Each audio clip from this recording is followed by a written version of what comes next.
Story 1. I remember the night like it was stitched into my bones. Nearly 10 years ago, on a rainless Tuesday evening, my phone lit up with a message that would steer my life into uncharted waters. It was just past 9 p.m. I was slouched on the couch, half watching reruns and half scrolling through nothing, when a text buzzed in from an unfamiliar number. I picked up the phone, already expecting spam, but when I saw who it was from, a hot rush rolled through me like I'd stepped off the curb into traffic. The message read, "Hey Keenan, this still your number? It's Mira, from Wexley." Mira. That name hit like the ghost of a tune you haven't heard in years but somehow still remember every note. We'd been entangled once, a few years back. 6 months of highs and lows that started with fireworks and ended with a quiet thud. Mira was stunning, whip-smart and successful, but intense. Not passionate in a soulful way, but in the unrelenting grinders kind of way. She wasn't chasing healing, she was chasing optimization. Every moment had to be improved. Every flaw dissected and sanded down. I'd agreed with some of her mantras: ownership, discipline, being present, but she pushed the dial past sustainable. One night when I gave a few quid to a homeless guy outside a pub, she turned into someone else. We'd had a few drinks, it was bitter cold, and the guy looked like a gust of wind would finish him off. So I gave him a few coins for tea. No big deal, but Mira, she looked at me like I'd kicked a puppy. "He'll waste it on a bottle," she eventually snapped. "You're just encouraging weakness." That was the first fissure. The compassionless rhetoric, the fire and brimstone worldview, it wore on me. And then came the slow fade. Her work, hours multiplied, her calls thinned out, and finally she ended it. I mourned for a couple days, then purged her from my phone and my head. I moved on, or at least I tried to. By the time her message arrived, I hadn't been on a date in nearly 8 months. Drought wasn't the word. Famine, maybe. So there I sat, staring at my screen, rereading her text with my thumb hovering, paralyzed. And then this voice in my head, not literal, I'm not mad, just that inner narrator that pipes up at the worst times. Don't you dare. She was a storm then. She's a storm now. You survived once. Don't get pulled under again. But curiosity's a dangerous thing. Loneliness even more so. I typed out a response, deleted it, tried again, finally landed on something breezy and bland. "Hey, Mira. Good to hear from you. What's up?" Her reply came back in minutes. "I think I messed up. I wasn't ready back then. But I think about you a lot. Those months with you? They meant something. If you're not interested, I get it. But if you are, I'd like to try again." I read it 3-4 times. Then checked her original message again, making sure it really said Mira. Because this vulnerability, this wasn't the woman I remembered. She used to treat emotions like they were inefficiencies. But this message, it was soft, honest, almost aching. And she wasn't wrong. The early days with her had been electric. I hadn't been frustrated by the chemistry. We had loads of that. It was the one-way street of effort that had worn me down. But now, if she was showing up willing to try, maybe I owed it to myself to at least hear her out. We traded more texts. Careful ones. Measured ones. She seemed sincere. Eventually, I asked her to meet me. Called it a second first date. We picked Sunday. A new Levantine place I'd been, meaning to try. Bonus, it was a bank holiday Monday, so we could make a night of it. Sunday rolled around. I got to the restaurant early. May in Grangemore is warm enough for just jeans and a shirt. I stood outside with my hands stuffed in my pockets, watching. Buses go by, waiting. 5 minutes, 10, then quarter past. I checked my phone. Nothing. My heart sank. Typical Mira, I thought. Big declarations, small follow-through. Just as I was about to text her, I heard the sharp click of heels on pavement. Mira, around the corner, moving with purpose. She looked unreal. Her hair, once chestnut, was now a soft ash blonde pulled back elegantly. She wore a black dress that sculpted to her frame like it had been sketched onto her. She'd always been slim, but now she looked like she could teach a spin class in her sleep. "Sorry I'm late," she said, breathless. Pilates ran over. Then she smiled. "You look good." I think I blushed. I know I stammered a thank you. She gave a nod, pleased with herself, and we went in. Dinner was better than I'd hoped. They didn't serve pork, but the wine flowed like water. The waiter, an older Iranian guy with a knack for timing, kept us topped off and laughing. Mira was different. She didn't sermonize. She laughed, freely. She asked questions. She actually listened to the answers. When work came up, she stopped herself. "Nope, not doing that. No work talk tonight. Just us." That version of Mira? I liked her. A lot. We devoured small plates, shared mains, tried dessert, finished our third bottle of wine just as the last table left. The bill stung, nearly $200, but it felt justified. I reached for my wallet. "I have a confession," she said. I grinned. "Don't tell me. It's the old 'forgot my purse' routine?" She didn't laugh, just shook her head. "No, it's not that." Her tone made me sit back, and when she spoke next, everything shifted. Mira hesitated, rolling her wine glass between her fingers like she needed its warmth. "A few months back, I was seeing someone," she began. "Briefly, we met online, went on a few dates. He seemed normal, funny, charming, polite, but it changed fast. I listened. The restaurant around us was quiet now, just the faint hum of jazz and clinking cutlery from the kitchen. He got possessive. Not in the jealous boyfriend way. Worse, I'd catch him outside my flat at night. At first, I thought I was imagining it. But then I saw him across the street, watching." She paused, and for the first time that night I saw the fear flicker behind her eyes. "I called the police. They said there's not much they can do unless he actually does something." She let out a shaky breath. "Lately, it's gotten worse."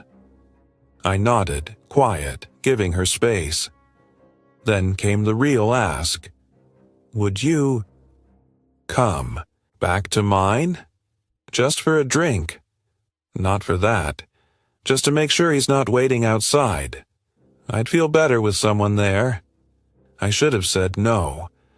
My brain knew that. The cautious part of me was already screaming.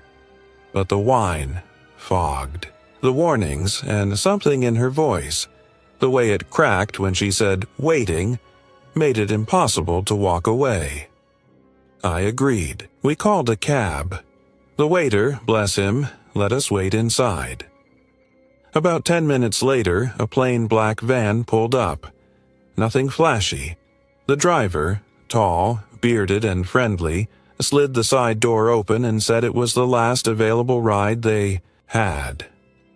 "No extra charge," he added. We climbed in. Mira slid into the middle seat, and I followed. The door slid shut behind us. As we pulled away, we talked, just murmured small talk. She leaned into me a little and her arm brushed mine. The warmth was familiar, safe. The city blurred past the windows. The soft rattle of the van made it feel like we were inside a capsule, floating. And then I heard it, a sound, just behind me, like someone shifting in their seat. I turned, puzzled, and in the moment before I could make out what I was seeing, something yanked around my neck. Tight. I couldn't breathe. I grabbed at it. Cloth? Rope? Wire? I couldn't tell.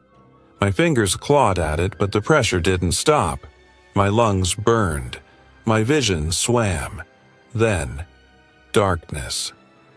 When I came to, I was coughing hard. My mouth was packed with something foul, oily, damp, metallic tasting. My eyes were blindfolded and my head pounded like it had been split open and stitched. Back wrong. I tried to move. Couldn't. My wrists and ankles were zip-tied, tight enough that my hands had gone numb. Panic hit like a freight train. I thrashed, trying to scream through the gag, and then a voice, low, gravelly, no accent, spoke. Behind me. Move again, and I snap your spine. I went still. My body trembled, heart hammering. The ties sliced deeper as I shifted. Then, the same pressure around my throat. Again. Not choking this time, just reminding me. Then I heard her voice. Calm. Familiar. Stop struggling, Keenan. Just don't fight it. It'll hurt less. Mira. She was there. She was in on it. Froze. Not because I was calm, but because realization robbed me of movement. I slumped back, trying to breathe through my nose, listening to the engine hum. Every bump in the road jarred my spine. My head spun. I counted the seconds, desperate, to anchor myself to something real, but the fear fogged everything. After what felt like hours, the van stopped. The door slid open, and I was hauled out. Rough hands, gloves gripping under my arms. My feet hit gravel. Sharp. I winced but kept upright. 2, maybe 3 of them. They walked fast, and I stumbled to keep up. Then the gravel gave way to grass. Twigs snapped underfoot. The air grew colder, denser. I smelled pine, smoke, earth, and then stillness. We stopped. I felt myself lifted, hauled up like cargo, and dropped onto what felt like wood. A platform? It groaned under my weight. Then I was shoved back, rough bark scraping my shoulders and ropes tied me upright, to a post. A blade hissed near my chest, then cold. They were cutting, not stabbing, cutting off my clothes. Shirt first, then my jeans. I flinched when a knife nicked my thigh, but none of them said a word. Soon I was naked, exposed to the cold. Then I heard it, clacking, shifting, heavy things moving under me. Logs, wood, a bonfire. They were building. A pyre. I couldn't scream. The gag muffled everything. My breath came in ragged sobs. Then the gag was ripped out. My blindfold removed. My eyes burned from the torchlight. What I saw hit like a gut punch. A clearing. Deep woods, dozens of them. Hooded figures in long robes, faces covered by smooth, featureless masks. They stood in silence, some holding torches. The flames flickered across the trees, casting monstrous shadows. And the ones who brought me? They were dressed, like soldiers, black uniforms, tactical gear, guns at their sides. One of them approached with a jerry can and began dousing the wood beneath me. The smell of petrol overwhelmed everything. Another can followed. Then another. I pleaded, "Please, Please stop. No response. They just poured. Then, one figure emerged. Different. His robe was dark blue and his mask wasn't blank. It had pale symbols etched across it, symbols that pulsed in the firelight. He raised a torch, stepped forward, and the crowd parted for him. He spoke in a language I didn't recognize. Not French, not Spanish, not even close. It sounded old, serrated. The words sliced through the night like wind through glass. Every few lines the crowd responded with a chant, short and sharp. When he finished, he turned to me, stepped forward, 10 feet, 8 feet. The chanting swelled. I screamed, begged, cursed, promised anything. 6 feet. The heat was unbearable. My skin prickled. 4 feet. I snapped, sobbed. Spit flew from my lips as I lost control. Screamed nonsense. Anything. 2 feet. And then he stopped, lifted the torch again, and took a step back. The crowd went silent. The robed man turned, bent down, and stamped out the flames. Just like that. The fire hissed into nothing. I couldn't breathe, couldn't process. Was I saved, or was something worse coming? A man in black climbed onto the platform, pulled my blindfold back down, stuffed the gag into my mouth again, then sliced the ropes. I collapsed, barely conscious. My arms and legs were dead weight. I was dragged off the platform like a sack of bones. I walked, barely, escorted through the trees. Every step a war. Then the sound of a van door sliding open. I was thrown in. Door slammed. We drove. No words, no answers. Eventually, we stopped. The van door opened. My ankles were cut loose. Then I was shoved out, landing on a dirt road. My knees scraped raw on gravel, and when I looked up, nothing, just fields.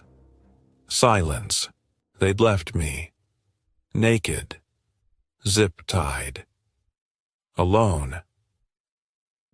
I staggered to my feet, every joint screaming, and started walking. I walked. Step after bleeding step, the wind slicing across my bare skin like a blade dipped in ice. Every pebble on that dirt road found a way to embed itself into the soles of my feet. The pain was excruciating, but it didn't matter. I was alive. Somehow. The night pressed in around me, wide and empty and deathly quiet. No headlights, no houses. Just me, a busted-up shell of a man, trudging through nowhere with only adrenaline and disbelief keeping me upright. I don't know how long I walked. Time had no shape anymore. Then, salvation. A cottage. It sat in the distance like a lighthouse, in a sea of black. Sloped roof, wooden fence, faint golden light glowing from the kitchen window. It was the kind of home you'd see on a calendar, the kind that said, safe. I staggered down the gravel path, up the wooden steps, and pounded on the door with fists that barely worked. When the door opened, the scream that followed almost knocked me back. A middle-aged woman in a robe stared at me, mouth wide, eyes even. Wider! She screamed again. I tried to talk, but the gag was still half hanging from my jaw, and all that came out was a croak. Then her husband appeared. Large guy. Bathrobe, wild hair, holding a baseball bat like he meant to swing. I braced for the hit, but he stopped mid-lunge. His eyes locked on the zip ties around my wrists.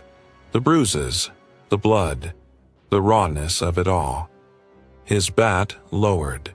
Jesus Christ, he muttered, and then turned, sprinting back into the house. He came back with a blanket. Thin, but to me, it was armor. They brought me inside, sat me down, gave me tea I couldn't stop spilling, and didn't ask questions, at first. Just kindness. I remember the hot water from the shower scalding my wrists and ankles, the sting lighting up every frayed nerve like flares in my body. I watched the dirt and blood swirl down the drain like something trying to take me, with it. When I stepped out, they gave me a pair of joggers and a faded shirt that smelled of cedar and laundry detergent. I could have cried just from the feeling of fabric on my skin.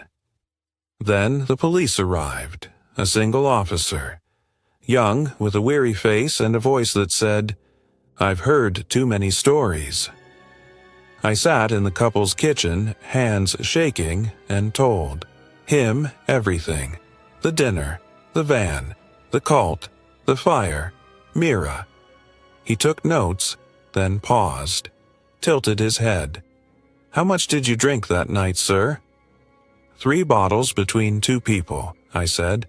I was buzzed, but not blacked out. He nodded, flatly, as if checking a box, but I could see it in his eyes. He didn't believe me. The investigation went nowhere. They tracked down the cab, interviewed the driver, Mira. Their stories matched, sort of. Said I'd gotten sick, told them to stop the car, wandered off into the woods. They even had receipts. GPS logs. Her phone went dark after that. Disconnected, untraceable. Weeks passed, then months, and the cops filed it all away in some dusty folder labeled unsubstantiated. They said without more details, where I'd been taken, who was there. They couldn't do much. The bruises faded, the scars didn't. For a while I tried to make sense of it myself. I read, I scrolled. I searched late into the night, eyes bloodshot, brain chewing on itself. Forums, subreddits, occult websites, ancient symbols, fringe theology, cult structures. None of it matched what I'd seen. The robes, the language, the fire, nothing. I tried posting about it, anonymously at first. Even uploaded a sketch of the mask I remembered. A few people were sympathetic, most weren't. One guy called me a plant for disinfo. Another said it was a dream I'd misinterpreted under stress. Eventually, I stopped searching. My mental health was in freefall. I was forgetting how to talk to people. My thoughts looped endlessly back to that forest, that platform, that flame, and above all, her. Mira. Her name still makes my stomach twist. I circled back, ironically, to the kind of material she used to live by. Self-help books, trauma recovery guides, breathing exercises, grounding techniques. Things she once dismissed as emotional comfort food for the chronically lazy. Turns out, comfort food works when your soul's starving. I tried therapy, journaling, online courses for anxiety. Nothing really stuck. I still wake up sweating. Still hear the chanting when the wind moves just right. I haven't dated since. Can't. Even casual conversations with strangers feel loaded. Like I'm looking for the mask under the face. Was it you? Were you there? That thought, that question, lurks under everything. Sometimes, when I'm at my lowest, I think about the one person in that clearing who didn't go through with it. The figure with the torch.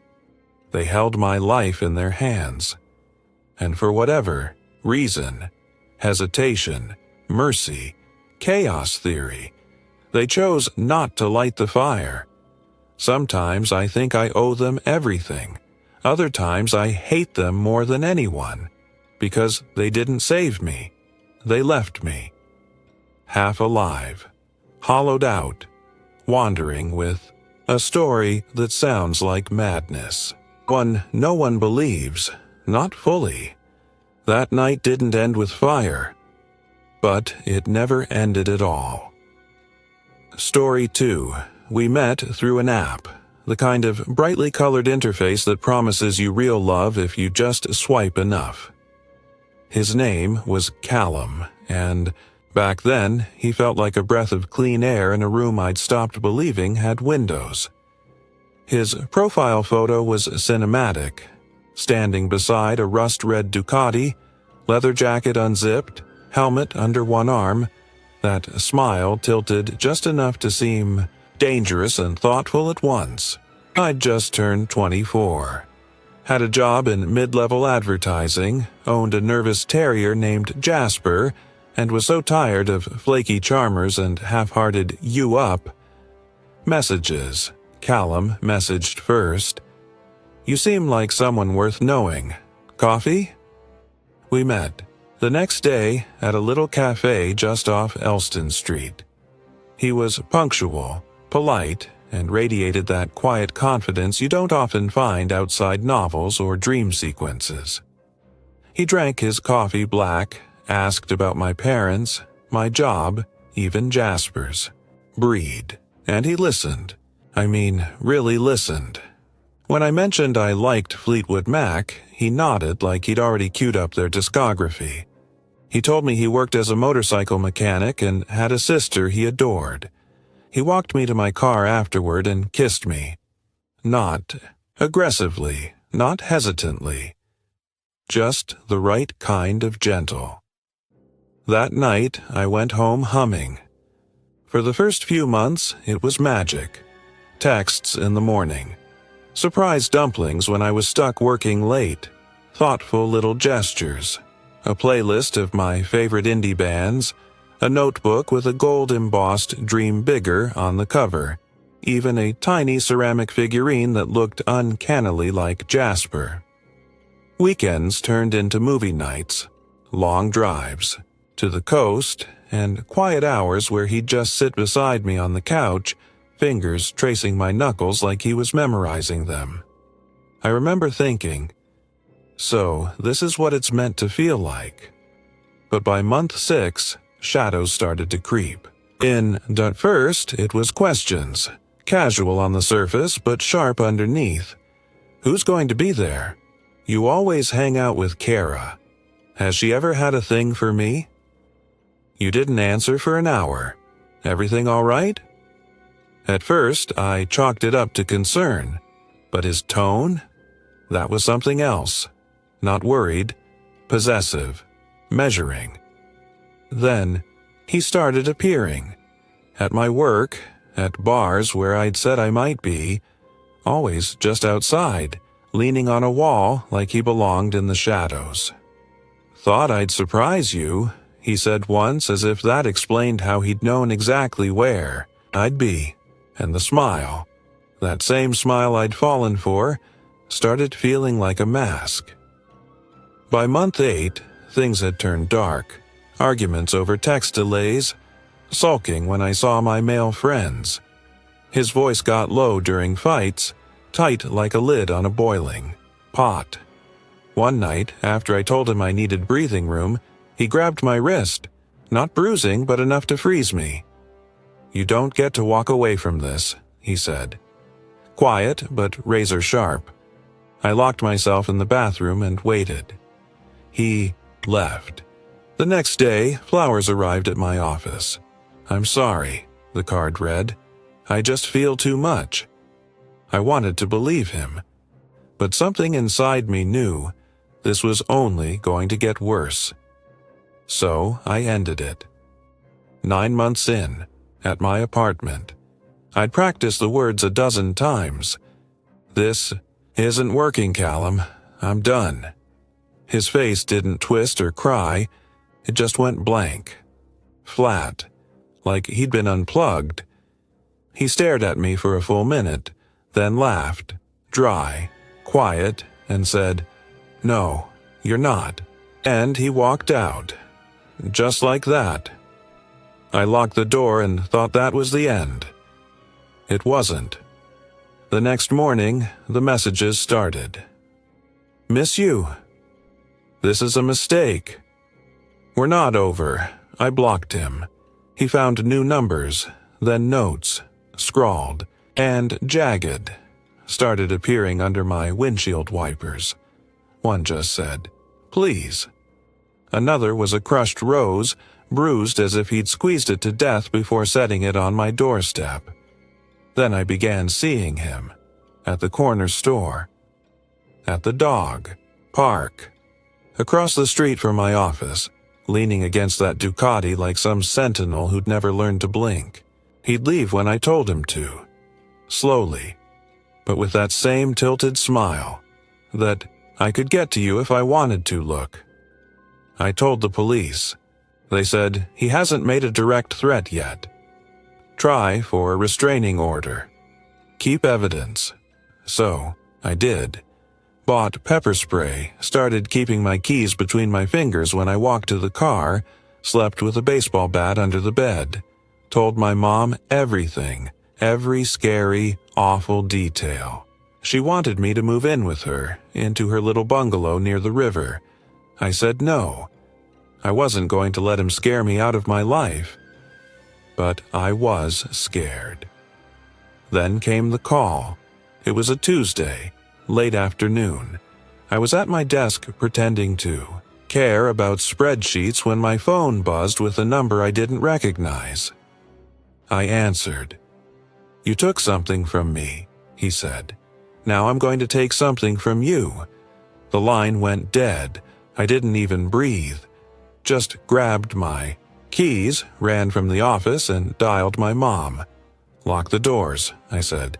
"Don't let anyone in. I'm coming over right now." She asked what was wrong. I couldn't answer, just kept driving, checking my rear view like I expected him to ride up beside me at any second. When I turned onto her street, my gut bottomed out. His truck was there, parked across from her driveway. Pulled in hard behind it, leapt out, ran up the path, and started banging on the door with everything I had. My knuckles bruised, my throat raw. She opened it calmly. "What on earth is—" she started. I pushed past her. And there, in the kitchen, sitting like he belonged in the house I grew up in, was Callum, drinking tea. He turned. That damned smile still in place. "I just needed to use the phone," he said to my mother, all innocence and fake sincerity. "Get out," I said. He stood slowly. "You look tense." As he passed me in the hallway, he leaned in, close, whispered, "Next time, I won't knock." Then he winked and left. The harassment continued. Late-night calls, voicemails that bounced between devotion and threats. I got the restraining order. I kept filing reports. The police did what they could, but it never felt like enough. And then, silence. Weeks passed. Then a month. No calls. No notes. No truck. It was like he'd just vanished. And I should have been relieved, but I couldn't let my guard down. Not fully. Then one day at work, on my break, I saw a photo a mutual friend had posted. Callum, smiling, arm wrapped around a girl I didn't recognize. Young, bright-eyed, like I used to be. She looked happy, untouched, and I felt sick because I knew what came next. I didn't use my real name. Made a burner account, sent her a message. "Be careful with Callum. He's not who he says he is. Please, get out while you can."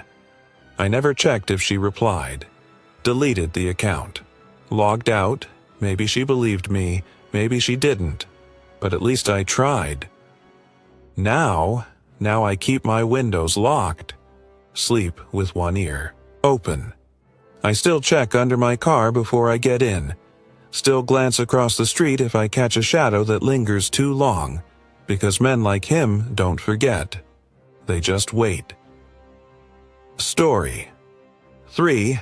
I grew up with the story of Nora Braith, or just Nori, as my grandmother always called her. She spoke of her not like a distant relative, but like a sacred thread running through our bloodline. And every time she told it, it sounded like it was being whispered straight from the hills of the past, from rocking chairs and dirt roads stitched into the marrow of our family. It's been passed down for nearly a century, quietly, steadily, like a seed carried by wind and planted, in each new generation. And now I tell it to you, because this is how we keep the memory alive. This is how we remember where we come from. It was 1899 when 22-year-old Nori married Harlan Eves, a lumber worker with calloused hands, a coal-warm laugh, and a way of holding her like she might drift off in the breeze if he wasn't careful. They lived on the outskirts of Briar Hollow, a patchwork town in the southern ridge of Iverton County. Their house was a slant-roofed wooden thing, small but proud, with a garden out back and a rain barrel that overflowed in spring. They didn't have much, but what they had was theirs. Nori would hum while hanging laundry or pulling up carrots, and when Harlan came home from the mill smelling of cedar and sweat, she'd kiss the sawdust off his jaw. Life wasn't easy, but it was theirs. Then, the accident. Late summer, 1900. A chain snapped while Harlan was loading pine logs onto a flatbed. The weight of the timber crushed half his skull before anyone even saw it coming. The men carried him back in a horse cart, soaked in red, and laid him on the kitchen floor while Nori wept and pressed rags to his head. He lived. But the man who woke up wasn't Harlan anymore. At first it was subtle. Forgetfulness. Sharp words. When she brought him the wrong mug, irritability that bloomed from nowhere. The doctor said the swelling would ease, but they didn't warn her that the damage went far deeper than bone. Something had cracked inside him, and whatever came out afterward wasn't a husband. He started drinking. Not the slow, sorrowful kind, either, the reckless kind, the fist-in-a-wall kind. He'd disappear for nights, come back reeking of perfume and whiskey, boots muddy from God knows where. Nori tried to keep the home together, kept tending the garden, kept cooking. But she was afraid of him.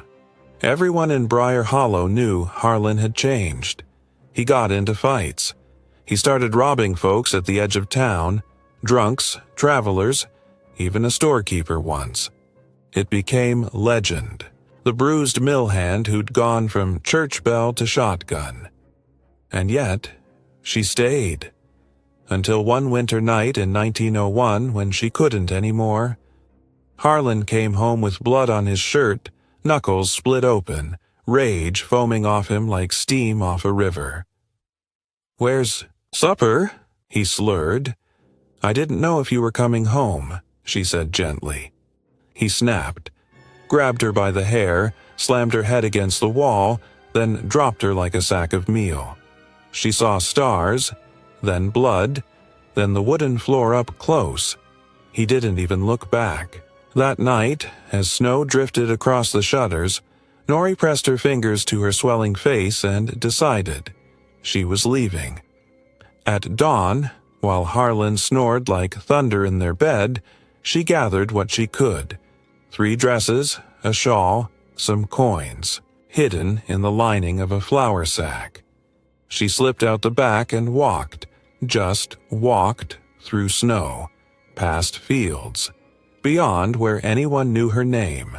She hitched rides, bartered sewing for food, slept in barns and under porches, and after weeks of wandering, she arrived in Rosemere, North Carolina.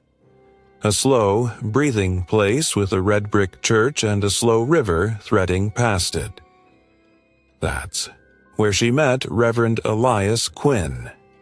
He found her one frost-bitten morning, curled up on the church steps, half-starved and half-frozen.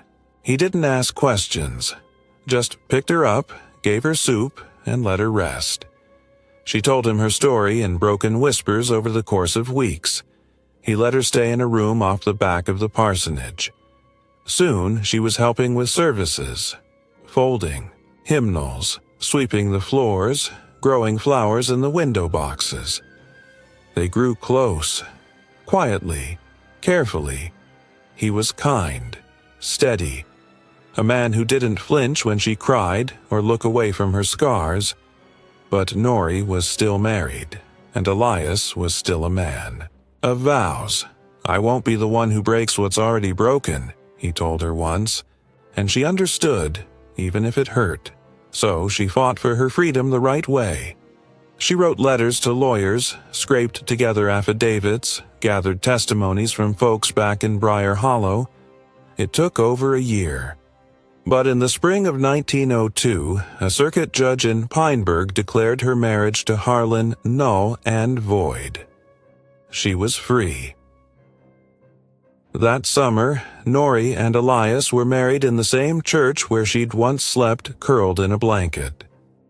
The pews were filled with locals and the smell of magnolia, and when they kissed, there was no fanfare. Just peace. Their first home sat near the river, a narrow wooden house with ivy climbing the porch. In 1903, they welcomed a son, Jonah. He had Elias's dark curls and Nori's fierce blue eyes. She used to sit on the steps at dusk, watching him toddle barefoot in the garden. For a while, it was heaven. But shadows don't stay buried forever. In the fall of 1905, a knock came at the door. Nori had just set bread to rise when she heard the hoofbeats. 7 horses, maybe 8. She parted the curtain. Men. One dismounted, broad-shouldered, familiar swagger. His voice tore through her like fire through dry brush. "Nori! That you, girl?" "Harlan." Her stomach turned to water. He looked older, meaner. His coat flapped like a crow's wings in the wind, and the men behind him were quiet, but armed. Pistols on their belts, hard faces under wide hats. She stepped back, heart slamming her ribs. "Elias!" she shouted. He came into the room, shotgun already in hand, face pale but resolute. He looked at her, eyes heavy with love and fear. "Okay, Jonah, back door. When you hear the shot, run. Don't look back." She nodded, sobbing silently. Outside, Harlan laughed, drunk on hate. "I just want a word, sweetheart." Then the window shattered. Gunfire erupted. Elias pulled the trigger once, twice. Harlan fell like a broken marionette, and chaos followed. Nori ran. Clutching her son against her chest, she flew through the backyard into the woods, bare feet slick with frost, breath ragged. She never looked back. She didn't have to. The air behind her burned with gunpowder and grief. She made it to Tarnfield, a city of steel and smoke where no one knew her name. Found work hemming clothes in a textile mill. Raised Jonah in a tiny, upstairs room above a bakery. Told him stories of his father, not Harlan, but Elias, the man who'd given everything so they could be free. She never remarried, never went back. Nori Braith died in 1940, peacefully, in her sleep. Jonah was by her side, holding her hand. He had a wife and 2 daughters by then, one of whom became my grandmother. She told me Nori's story not as myth, but as fact, as bone-deep truth. I think about her sometimes, running barefoot with her, sun through the trees, her heart full of terror and love at once. She had every reason to give up, but she didn't, and that's the part that matters most. That's why I remember her. Why do we all do it? If these stories gripped you, unsettled you, or made you feel seen, don't keep them to yourself. Share them. Let someone else feel what you felt. Discuss them. Start the conversation about trauma, trust, survival, and what it means to rebuild. Follow for more. These stories are just the beginning. There are more truths buried in fiction and more fiction, rooted in truth. Submit your own. If you have a story clawing to be told, whether strange, haunting, or heartbreakingly real, let it breathe. Share it. Because stories don't just entertain us. They warn us. They heal us. They remind us we're not alone.